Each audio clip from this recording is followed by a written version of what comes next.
সংসদ আগের সংসদগুলোর চেয়ে যথেষ্ট প্রাণবন্ত। তবে আমরা বলি না যে অভিজ্ঞ পার্লামেন্টারিয়ানের অভাব একটু দৃশ্যমান হচ্ছে। আগের সংসদগুলোতে অনেক অভিজ্ঞ পার্লামেন্টারিয়ান ছিলেন, কিন্তু এখন সেটা অনুভূত হচ্ছে। যেমন যুক্তি, তথ্য, পরিসংখ্যান, উপাত্ত দিয়ে সাথে সাথে যে কাউন্টার করা, সেইটার মতো দক্ষ সংসদ সদস্যদের কম দেখা যাচ্ছে। হয়তো ভবিষ্যতে তারা এই দক্ষতা অর্জন করবে।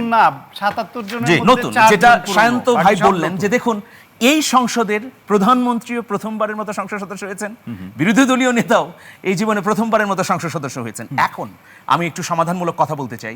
সেটা হচ্ছে, আপনারা তর্ক করুন, তথ্য দিন একজনের বিরুদ্ধে আরেকজন, কিন্তু স্যাবোটেজ যেন না হয়, কিন্তু একজনের বিরুদ্ধে আরেকজনের চরিত্রকে হনন করার কোনো উদ্যোগ যেন গ্রহণ করা না হয়। মানে মোটা দাগে আমি বলছি, অরাজনীতি সুলভ কথাবার্তা, আচরণ এবং সোশ্যাল মিডিয়ায় তৎপরতা বন্ধ করুন। 2 নাম্বার, ফ্যাসিবাদের বিষয়ে সবাই এখানে ফ্যাসিবাদ দ্বারা আক্রান্ত। ফ্যাসিবাদের বিষয়ে একমত থাকতে হবে যে কোনোভাবেই এই আগাছাকে এখানে আমরা প্রশ্রয় দেব না এবং নতুন করে গজাতে দেব না। 3 নাম্বার বিষয় হচ্ছে, কোনো নির্দিষ্ট দেশের প্রেসক্রিপশন আমরা গ্রহণ করব না।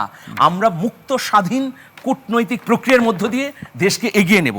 এখানে ঐক্যের একটা ঘটনা ঘটেছে অসাধারণ। সেটা হচ্ছে, যখন জ্বালানি সংকট হলো, যখন সরকার এবং বিরোধী দল মিলে এটা কমিটি করলো, তখন কি হলো? মিটে গেল সংকট। আরেকটা ঘটনা ঘটেছে, এটাকে সরকারের সুবোধ বলবো।